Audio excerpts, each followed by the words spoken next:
বাংলাদেশের জনগণ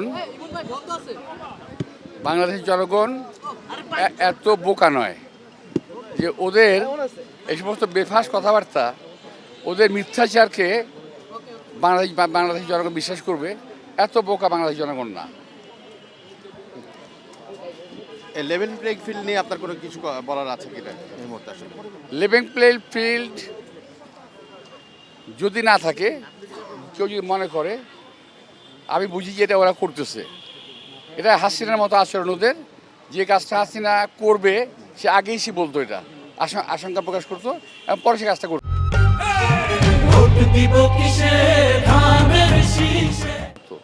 এই কাজটা ওরা করবে এবং করছে।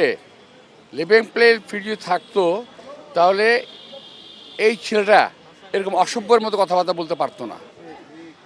এখন পর্যন্ত যে ভাষায় কথা বলছে, আল্লাহর অশেষ রহমত আমার উপরে, আমার কর্মীদের উপরে, যে আমরা এটা রিয়্যাক্ট করছি না। এবং আমি আমার নেতা কর্মীদের উপর বলবো, ধৈর্য ধারণ করেন, নো রিয়াকশন, ওরা বলুক। তো আমরা এখনও ধৈর্য ধরে আছি, থাকবো নির্বাচন পর্যন্ত, তারপর দেখা যাবে কি হয়। তবে ওদের যে অসভ্য আচরণ, সম্পূর্ণ আচরণ বিধি লঙ্ঘন করে কথাবার্তা বলছে, এগুলো নির্বাচন কমিশনকে আমাকে লিখিতভাবে জানাতে হবে। কেন? এত নির্বাচন কমিশন দেখছে, পত্র পত্রিকার মিছিলে, মিটিংয়ে, রেডিওতে, বক্তব্যে তারা বলছে, শুনছে নির্বাচন কমিশন, কমপ্লেন কেন করতে হবে? এই জন্য আমি মনে করি যে এই মুহূর্তে ওদের সঙ্গে আমাদের লেভেল প্লেইং ঠিক নাই। সরকার কিছু কিছু লোককে নির্বাচনে পাশ করে নিয়ে আসবে, এটা তারা একটা অংশ, সরকারের একটি অংশ, ওইভাবে তারা প্রতিশ্রুতিবদ্ধ। আবার এই কারণে প্রপারলি লেভেল প্লেইং ফিল্ডটা এখন নাই। প্রশ্নবিদ্ধ কি মনে করছেন?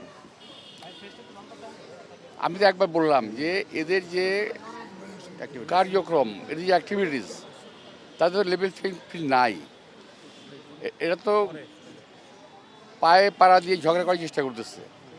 আমাদের নেতা কর্মীরা ধৈর্য ধরে আছে, আমিও ধৈর্য ধরে আছি। আমি ওদের সম্বন্ধে কোনো বলতে চাই না। তবে আমি নির্বাচন কমিশনকে এবং সরকারকে বলবো, এদের মুখে লাগাম দেওয়ার জন্য যেটা করা দরকার আইন অনুযায়ী সেটা আপনারা করবেন। আপনাদের প্রচারণায় কোনো বাধা দেওয়ার কোনো অভিযোগ আছে কিনা? ওদের যদি ক্ষমতা থাকতো আমাদের নির্বাচন করতেই দিত না ওরা, সুতরাং এর প্রশ্নই ওঠে না।